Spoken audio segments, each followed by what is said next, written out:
Good morning class. और कैसे हैं आप सब लोग? काफ़ी अच्छे होंगे। तो 5.1 एक्सरसाइज आपने पूरी तरह से तैयार कर ली होगी मेरे हिसाब से। तो नहीं कर लिए ना तो उसे जल्दी से जल्दी कर लें, क्योंकि 5.1 में केवल 10 क्वेश्चन हैं। ठीक है, और मैंने उसके जो थोड़े से टेक्निकल या डिफरेंट टाइप के सवाल थे उनको सॉल्व कर दिया है। सिंपल क्वेश्चन आपके लिए छोड़ दिए हैं होमवर्क में, और उसकी थ्योरी को भी पढ़ेंगे तो क्लियर हो जाएगा। अब 5.2 आपकी प्रारंभ होने जा रही है। ठीक है, 5.2 के शुरू के 4-5 क्वेश्चन त्रिभुज के क्षेत्रफल और रैखिक समीकरण यानी कि रेखा और संरेख पर बात की है उसने खाली। ठीक है ना। तो पहला क्वेश्चन लिया है, पहले का फर्स्ट पार्ट, 3 बिंदु आपको दे रखे हैं और पूछा क्या है, त्रिभुज का क्षेत्रफल आपसे पूछा है। तो याद करो कि मैंने आपको त्रिभुज का क्षेत्रफल बताया है सारणिक विधि से कैसे करते हैं। सारणिक के माध्यम से त्रिभुज के क्षेत्रफल का सूत्र, चूंकि त्रिभुज का क्षेत्रफल is equal to 1/2 x1 y1 1 x2 y2 1 x3 y3 1, यही होता है ना। सपोज कर लीजिए कि आपका coordinate x1 y1 x2 y2 और x3 y3 कोऑर्डिनेट हैं। अब इसके शेष सेकंड और थर्ड पार्ट आप सॉल्व करेंगे, तो इस टाइप का कोई भी क्वेश्चन आएगा ना वो आपको होमवर्क में दिया जाएगा। तो ध्यान समझ लो, बस सिंपल है, इसमें समझ रहा है कि ज्यादा खास नहीं है। तो 1/2 x1 y1 1 लिखा है, 2 5 1 आ जाएगा। दूसरा माइनस का 2 माइनस का 3 1 आ जाएगा, तो 6 0 1 आ जाएगा।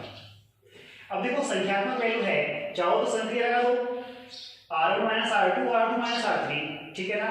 तो संक्रिया 2 यूज की, r1 r2, r1 के स्थान पे r2 r3 r2 के स्थान पे।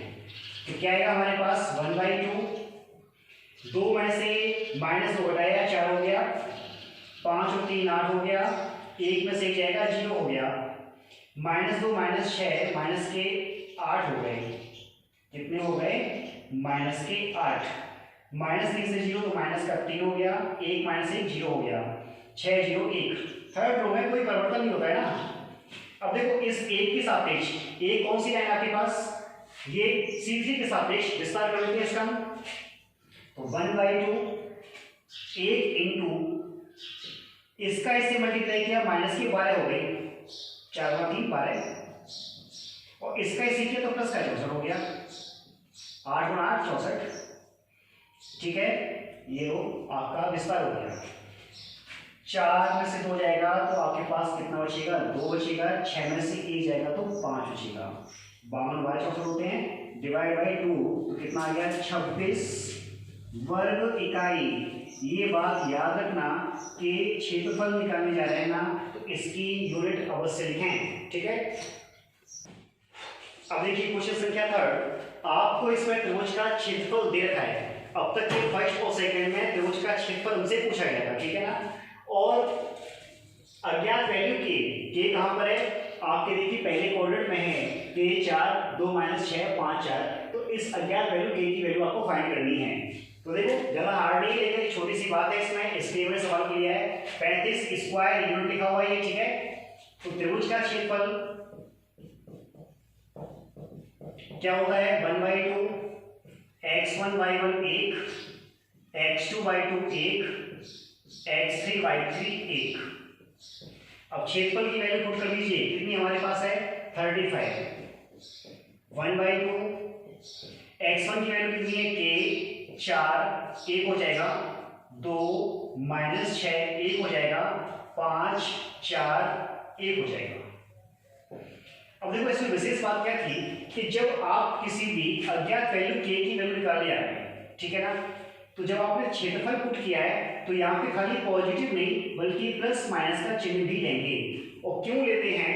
क्योंकि याद रखो कि मान लो किसी भी जगह पर एरिया हम निकालते हैं, त्रिभुज हो चाहे आयत हो चाहे आपका वर्ग हो, तो नेगेटिव नंबर आने पर हम उसे छोड़ देते हैं, और ये कहकर छोड़ देते हैं कि चूंकि त्रिभुज का क्षेत्रफल नेगेटिव नहीं होता है। लेकिन देखो यहाँ पे संख्या यूज करनी है हमें, तो प्लस भी हो सकती है और माइनस भी हो सकती है। ठीक है। तो हम एक बार तो लेंगे प्लस का चिन्ह और एक बार लेंगे माइनस के चिन्ह, उसके हिसाब से। तो पहले क्या लिया मैंने? फ्रॉम पॉजिटिव, ठीक है। तो 35 इज इक्वल टू 1/2 के 4 1 2 माइनस 6 1 5 4 1, 2 से मल्टीप्लाई कर दीजिए यहाँ पे, तो कितना हो जाएगा 70 हो जाएगा। 70 इज इक्वल टू, अब देखो चाहो तो यहाँ पे संक्रिया यूज कर लो, दो क्या क्या यूज करने वाले हैं। एक तो मैं लिखता हूं यहाँ पे कि R1 माइनस R2, R1 के स्थान पे, और R2 माइनस R3 R2 के स्थान पे। तो R1 माइनस R2 के माइनस 2 हो जाएगा, 4 में से माइनस 6 घटाएंगे तो प्लस के 10 हो जाएंगे, 1 माइनस 1 0 हो जाएगा, 2 में से 5 माइनस का 3, माइनस 6 माइनस 4 माइनस का 10, और 1 माइनस 1 0, 5 4 1 हो गया। तीसरे स्तंभ के सापेक्ष क्या करेंगे हम, विस्तार करेंगे। तो 70 बराबर कितना होगा, देखो 1 इंटू इसका इससे मल्टीप्लाई माइनस इसका इससे, तो माइनस 10 का इससे कर रहे हैं, ध्यान से देखें, माइनस 10 के, ठीक है, माइनस माइनस प्लस 20 हो जाएगा, ये तो हो गया एक पद का। और माइनस के कितने होंगे 30, लेकिन माइनस के 30 ना होंगे, किसके होंगे, प्लस के 30। पक्षांतर करते हैं, 30 और 20 कितने हो गए 50, 70 में से 50 घटाएंगे तो कितना बचेगा 20, माइनस का 10 के, तो के की वैल्यू कितनी आ गई -2। तो एक ये का आंसर आ गया, और सेकंड माइनस बी लेकर आप खुद उस के का मान ज्ञात करोगे, ठीक है ना। क्या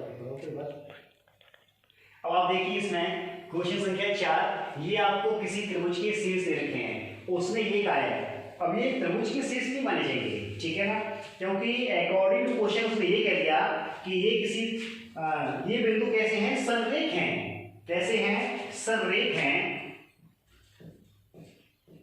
संरेख हो तो k is equal to question mark. और आपको बताया हुआ है कि संरेख की अवस्था में क्या होता है,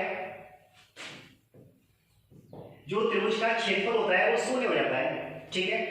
तो क्या कंडीशन होती है, चूंकि x1 y1 1, x2 y2 1, x3 y3 1 is equal to क्या होता है 0 होता है। अब इसमें वैल्यू पुट करते हैं हम, तो ध्यान से देखो, ये x1 y1 x2 y2 x3 y3, ठीक है। तो हमारे पास x1 कितना है k, 2 माइनस 2k 1 हो गया, माइनस k प्लस 1 x2 हो गया, 2k 1 हो गया, और तीसरा दिया है -4 माइनस k, उसके बाद 6 माइनस 2k और 1 इज इक्वल टू 0, ठीक है। अब यहां से k की वैल्यू फाइंड करनी है, वही काम है, एक्सप्रेशन से पूर्व हम दो संक्रियाएं यूज करते हैं, दो शून्य बना लेते हैं इनको। तो क्या R1 माइनस R2 R1 के स्थान पर, और R2 माइनस R3 R2 के स्थान पर, ठीक है। तो यहां से घटाते हैं, ध्यान से देखना घटाना इसका, k माइनस k प्लस 1 है ये, तो k में से इसे घटाओगे तो अपोजिट साइन होगा, तो ये हो जाएगा k माइनस 1, घटाने के बाद 2k माइनस 1।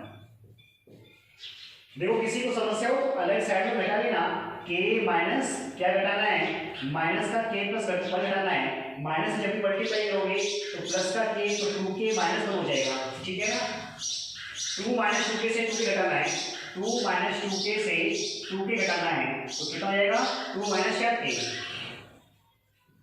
क्लियर हुआ, 1 से 1 0, माइनस k प्लस 1 से माइनस k प्लस 1 से घटाना क्या है, क्या घटाना है -4 माइनस k, -4 माइनस k, जब आप माइनस से मल्टीप्लाई करेंगे तो बन जाएगा प्लस का k से k कट कर लोगे ना, तो हमारे पास कितना आएगा 1 प्लस 4, अर्थात यहाँ पे क्या आएगा 5। इसी प्रकार से 2k से इसे घटाया, तो जब घटाओगे तो माइनस का 6 और प्लस का 2 हो जाएगा, तो 2 और 2 4k हो जाएंगे, जुड़ जाएंगे, 4k माइनस 6, ठीक है। और 1 माइनस 1 0 हो गया। तीसरे स्टेप में कोई परिवर्तन नहीं, तीसरी पंक्ति में कोई परिवर्तन नहीं, माइनस का 4 माइनस का k, 6 माइनस 2k और क्या 1 इज इक्वल टू 0। अब देखो ये रफ करके साफ करता हूं। अब इसका हमें तीसरी पंक्ति के सापेक्ष या फिर ऐसे करो, तीसरी पंक्ति नहीं, तीसरी पंक्ति से काफी हार्ड हो जाएगा। तीसरे स्तंभ के सापेक्ष हम क्या करेंगे, इसका विस्तार करेंगे। तो तीसरे स्तंभ के सापेक्ष काटना नहीं होता है, मैंने समझाने की दृष्टि से ऐसा किया है कि ये रो जाएगी, ये कॉलम जाएगा और ये रो जाएगी, ठीक है ना, आपको आगे काटना नहीं है। तो 1 इंटू इसका ऐसे मल्टीप्लाई याद देता हूं, ये सवाल नहीं चल रहा है। 1 इंटू इसका किससे, 2k माइनस 1 का 4k माइनस 6 से, 2k माइनस 1 का 4k माइनस 6 से गुणा, अब 1 के मल्टीप्लाई का कोई मतलब नहीं, साफ कर दो। -5 इंटू इसका से, तो -5 इंटू इससे 2 माइनस 4 से एज इक्वल टू क्या है 0। गुणा देखें 8k स्क्वायर माइनस 4k, 4 से गुणा हो गया, माइनस के 12k प्लस का 6, पक्षांतर भी कर देंगे साथ साथ में, पहले गुणा कर देते हैं, माइनस का 10 और प्लस का 20k is equal to 0। 8k square, अब देखो k को सबमिट करें, 12 और 4 कितने हुए 16 में से 20, तो हमारे पास बचेंगे प्लस का 4k। अब देखो 10 में से 6 आएगा माइनस का 4 इज इक्वल टू 0। 4 से डिवाइड कर सकते हो तो 2k square plus k minus 1 is equal to 0। इसकी फैक्टर कर लिया हमने, क्योंकि देखिए द्विघात समीकरण है तो k पर कितने आपके घातांक हैं 2, तो इसके मूल भी कितने आएंगे 2 आएंगे। 2 का 1 से मल्टीप्लाई किया 2 हुआ, और 2 माइनस 1 होता है, तो 2k square plus 2k minus k minus 1, 2k के स्थान पे ये बात लिख दी मैंने, ठीक है। यहां से कॉमन कितना मिल रहा है 2k, तो कितना आएगा k प्लस 1, माइनस 1 कॉमन लिया तो k plus 1 is equal to 0। k plus 1 common मिल रहा है तो क्या आएगा 2k minus 1 is equal to 0। तो एक बार इसको 0 के इक्वल करें तो k plus 1 is equal to 0, तो k की वैल्यू -1, और दूसरा देखिए 2k माइनस 1 इक्वल टू 0, तो k की वैल्यू 1/2, तो k की वैल्यू कौन सी है हमारे पास, k इज इक्वल टू -1 और 1/2, ये आपका आंसर हुआ। अच्छा, क्वेश्चन संख्या देखिए 7, ये क्रेमर विधि से हमें इसका सॉल्यूशन फाइंड करना है, ठीक है ना। चलो तो क्रेमर विधि या सारणिक विधि ऐसे आ जाए, तो आपको मालूम है कि मैंने क्रेमर विधि में या सारणिक विधि में सूत्र बताया हुआ है। क्या बताया हुआ है, देखिए ध्यान से, क्रेमर विधि में आपको बताया गया है कि x की वैल्यू होती है det 1 अपॉन det, y की वैल्यू होती है det 2 अपॉन det, यदि हमारे पास z भी हो तो det 3 अपॉन det, लेकिन z यहाँ हमारे पास है नहीं है। तो देखो det 1 और det क्या होंगे, तो नाउ det की वैल्यू तो होती है x y की कोफिशिएंट, तो क्या होंगे 2 3 3 माइनस 2, det 1 निकालें तो det 1 जब निकालने जा रहे हैं तो हमें किसके लिए चाहिए, x के लिए, तो x के स्थान पर आएंगे अचर पद 9 7 और 3 माइनस 2, और det 2 के स्थान पे क्या आएगा हमारे पास, y की कोफिशिएंट चले जाएंगे हमारे पास 2 3 और 9 7, क्लियर हुआ ना। अब देखो सॉल्व कर लेते हैं इसको, माइनस का 4 हुआ, माइनस के 9 हुए, 9 4 माइनस के 13। देखो कैलकुलेशन आप लोग ध्यान से देखते रहो, ठीक है ना, कहीं कोई माइनस प्लस ना हो जाए, ये हो सकता है, ठीक है। अच्छा, इसके बाद देखिए माइनस के 18 माइनस 3 गुणा 7 21 हो गया, 8 और 1 9, 2 और 1 3, माइनस के 39, 7 गुणा 2 14 हो गया, माइनस 9 गुणा 3 27 हो गया, और 7 में से 4 जाएगा 3, 13 बचेंगे किसके, माइनस के। तो x की वैल्यू फाइंड करने के लिए x is equal to det 1, कितना है det 1 माइनस के 39 है, अपॉन det की वैल्यू माइनस के 13 है, भाग देने पर 3 आ गया, y det 2 है हमारे पास, अपॉन det, तो det 2 की वैल्यू देखिए कितनी है, माइनस के 13 है, अपॉन कितना हो गया, डेट की वैल्यू माइनस के 13 है, इज इक्वल टू 1 आ गया। तो x की वैल्यू 3, y की वैल्यू 1। अब देखो, अगर मान लीजिए यही क्वेश्चन आपके पास किस में आ जाए, कंपटीशन की क्लास में आ जाए, ये तो आपको समीकरण दे दिए, हो सकता है कि समीकरण संख्या 3 भी दे दे, ठीक है ना। तो आपसे ये कहे कि क्रेमर विधि की या सारणी विधि से निम्न का सलूशन होगा, हल होगा, तो उस अवस्था में क्या आप ये सब कुछ लगाओगे? ऐसा नहीं कर सकते हैं। आजकल हमें कंपटीशन में कितना टाइम मिलता है, पर क्वेश्चन 1 मिनट मिलता है, ठीक है ना। 1 मिनट में एक क्वेश्चन सॉल्व करना, हमारे पास इतना टाइम कहाँ। देखो करना क्या है कि आपको वहां पे ऑप्शन दिए होंगे, विकल्प के अनुसार मान निकालिए। मान लीजिए फर्स्ट विकल्प यही दिया है, ठीक है। तो x की वैल्यू 3 और y की वैल्यू 1, किसी भी LHS में पुट कीजिए। यहाँ पे LHS में पुट कर देते हैं हम, 2x + 3y, कोई सा भी क्वेश्चन ले लो। x की वैल्यू कितनी है 3, y की वैल्यू कितनी है 1, 3 × 2 6 + 3 = 9, ये इस RHS के बराबर आएगी, ठीक है। तो बस वही हमारा सॉल्यूशन होता है, क्योंकि ये कैसे सॉल्यूशन होते हैं, कभी कभार होती है, हल होते हैं। तो आपकी जब कोई कंपटीशन में आ जाए तो आप विकल्पों के अनुसार इस टाइप के क्वेश्चन को सॉल्व किया करो, ठीक है ना। देखिए ये क्वेश्चन संख्या आपकी 8 की फर्स्ट है, और आपसे कहे कि क्या ये आपका जो समीकरण है संगत है या असंगत है, हमें ये चेक करना है। तो याद रखो मैंने आपको संगत और असंगत पे विशेषताएं बताई हुई हैं, बताई थी मैंने। विशेषता क्या थी कि इसका हम डेट का मान निकालेंगे। तो सबसे पहले हम डेट निकालते हैं। Det is equal to x y z की कोफिशिएंट लिखना है, 3 - 1 2, 2 1 3, 1 - 2 1। और इस डेट को हम हल करते हैं। यदि ये डेट का मान 0 आ जाए तो असंगत होगा, ठीक है। विस्तार 3 × इसका इससे मल्टीप्लाई किया -1 + 6, -1 है तो +1 हो जाएगा, 2 का -1 से -2, माइनस का 3 हो गया, प्लस का 2 × -4 -1 सीधे लिख दिया -5।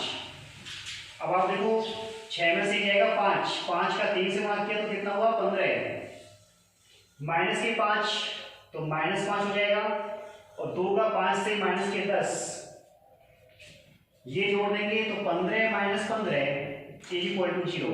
तो हमारे पास डेट की वैल्यू 0 आ गई। तो उस अवस्था में जो निकाय आपको दिया हुआ है कैसा होता है, असंगत होता है। और अगर डेट की वैल्यू 0 नहीं आती तो ये कैसा होता, संगत होता। तब इसके सॉल्यूशन निकलते हैं हमारे पास, ठीक है ना। छोटा सा क्वेश्चन था ये। अब आप देखिए क्वेश्चन संख्या 9, ठीक है। 9 में आपसे कहा है कि इसका क्रेमर विधि से x y z के मान ज्ञात कीजिए। तो क्रेमर विधि से आपको पता है, क्रेमर विधि से हमारे पास फार्मूला क्या होता है, क्रेमर विधि से जानते हो x = डेट 1 अपॉन डेट होता है, y = डेट 2 अपॉन डेट होता है, और z = डेट 3 अपॉन डेट होता है। तो हमें 4 डेट निकालने हैं, डेट 1, डेट 2, डेट 3 और डेट की मान निकालने हैं हमें। तो सबसे पहले हम बात कर लेते हैं डेट की। डेट 1 2 4 हो जाएगा, 1 2 4, 4 3 -2, 4 3 -2 और 3 -5 1। डेट जो होता है x y z के कोफिशिएंट होते हैं विद साइन, ठीक है ना, विद चिन्ह के साथ। डेट 1 सॉल्व बाद में कर लेंगे। डेट 1 क्या होगा हमारे पास, देखिए ध्यान से। डेट 1 निकालने जा रहे हैं, डेट 1 का यूज हुआ है x के लिए, तो हम x के कोफिशिएंट को हम विलोपन करेंगे, इसके स्थान पे क्या बनाएंगे, अच्छे राशियां। 16 5 4, 16 5 4, और y के कोफिशिएंट 2 3 -5, z के कोफिशिएंट 4 -2 1 हो गया, ठीक है। अब उसके बाद डेट 2, डेट 2 में क्या आता है y, तो y के कोफिशिएंट जाएंगे 1 4 3, क्लियर है। 1 4 3 के स्थान, अब y के कोफिशिएंट के स्थान पे कौन से आएंगे, अचरपन 16 5 4, और इनमें कोई परिवर्तन नहीं, 4 -2 1। डेट 3, जेड के लिए यूज किया जाता है, तो जेड के कोफिशिएंट जाएंगे तो एक्स वाई के कोफिशिएंट लिखे जाएंगे 1 4 3 1 4 3 2 3 -5 2 3 -5। उसके बाद अचर पद आरएचएस के 16 5 4 16 5 4 हो गए 4 मान। अब हम इन चारों का विस्तार करेंगे, ठीक है। इन चारों के विस्तार के बाद हम डेट वन ये सभी वैल्यू फाइंड करेंगे।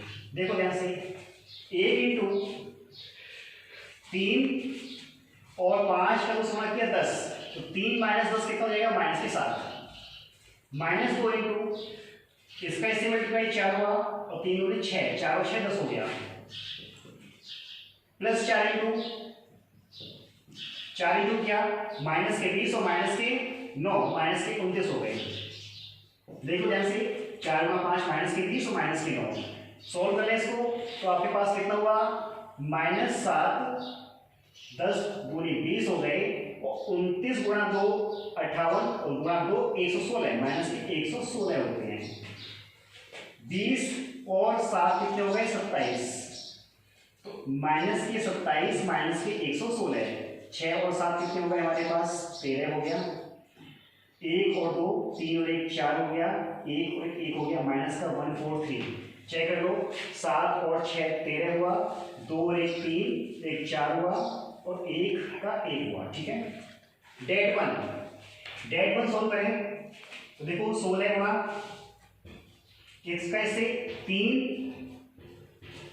माइनस 5 दूनी 10 माइनस के 2 इंटू कितना आएगा 5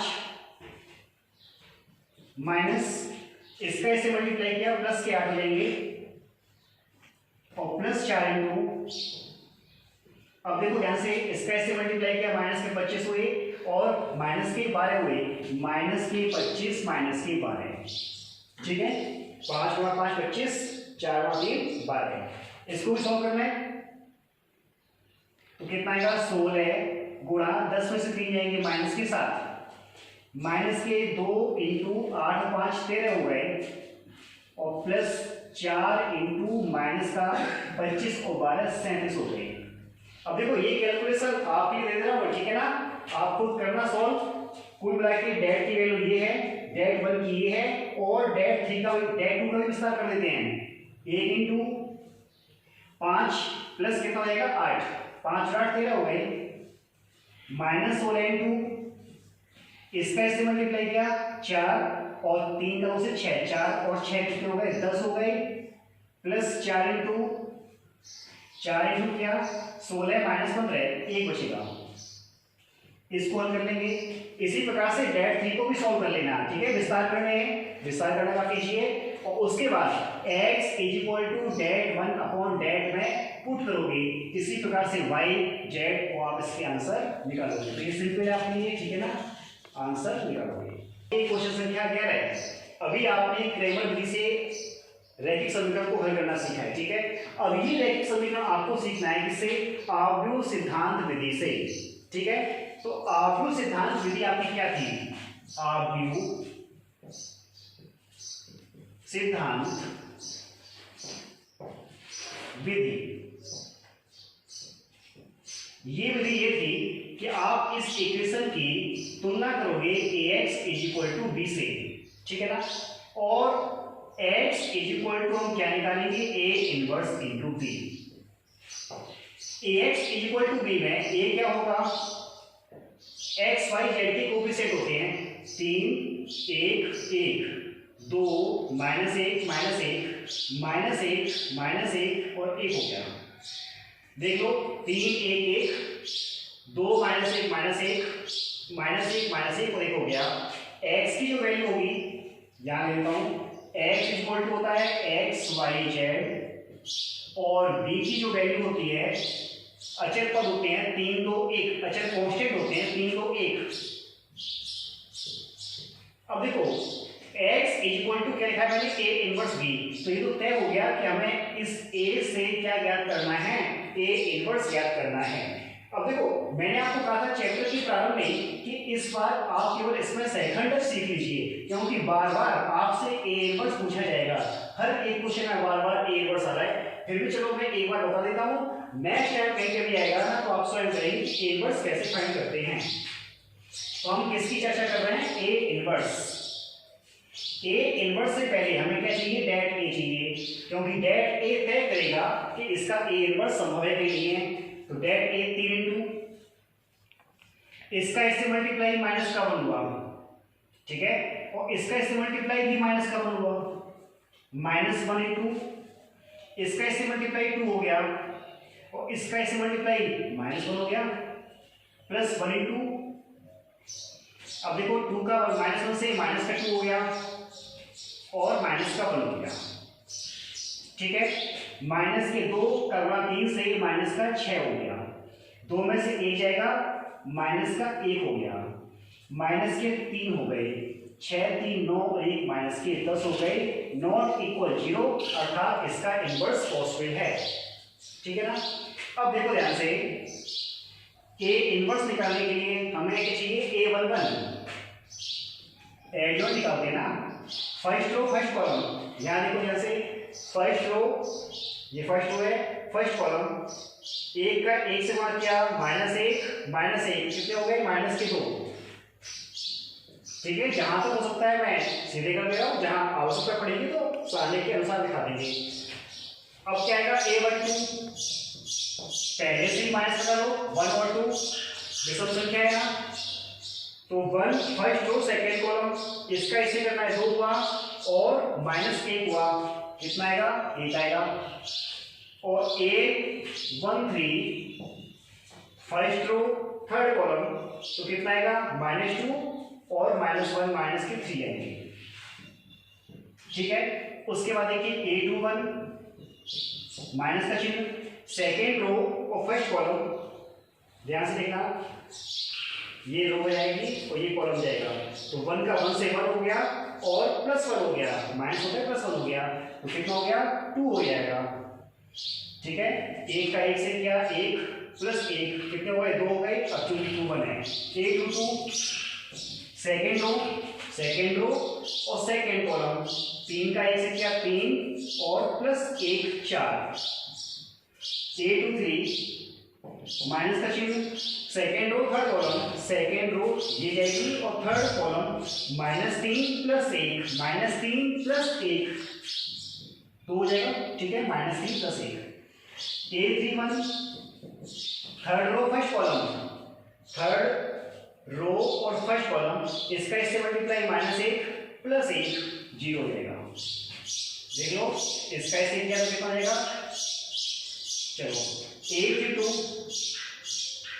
माइनस का चिन्ह, थर्ड रो सेकेंड कॉलम, -3 और -2 कितने हो गए, +5।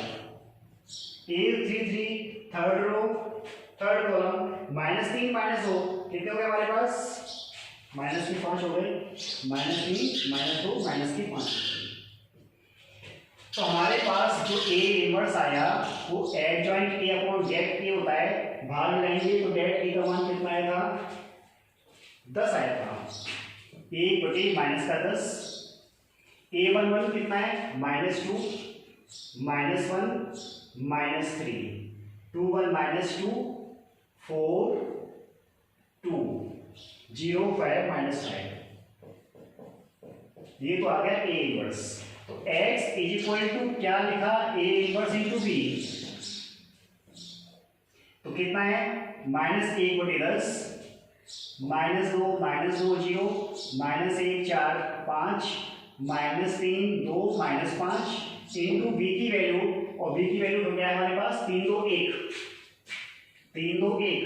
अब आप रो बाई कॉलम क्या करोगे, मल्टीप्लाई, तो माइनस का 1/10 माइनस का 2 से क्या 3 से, तो माइनस के 6 होंगे, प्लस माइनस के कितने होंगे, 4 लिखता हूँ, -4 हो जाएंगे, और ये 0। पहली रो पहला कॉलम हो गया, सेकेंड रो फर्स्ट कॉलम, तो माइनस के 3 +8 और +5 -9 2 का 2 से 4 माइनस के 5। अब देखो आगे क्या करना है, माइनस का 1/10 लिखा, 6 और 4 माइनस के 10 हुए, 8 और 5 13 में से 3 जाएगा तो 10 बचेंगे, 5 और 9 14 में से 4 जाएंगी तो माइनस के 10, भाग लगा दो, किससे लगाना है -10 से, तो प्लस का 1 और 10 में माइनस का 1 और प्लस का 1। कहने का अर्थ है कि हमारे पास x = 1 आ गया, y = -1 आ गया, z = 1 आ गया। तो ये आपके x y z के मान हुए। अब इस टाइप का कोई सा भी क्वेश्चन हो, आपसे कहा जाए आप इस सिद्धांत से इनको हल कीजिए, तो आप लोग 2/2 का हो तो 3/3 का हो तो खुद सॉल्व करेंगे, ठीक है ना। अब हम नेक्स्ट टॉपिक अपने नेक्स्ट क्लास में बात करेंगे। Thank you.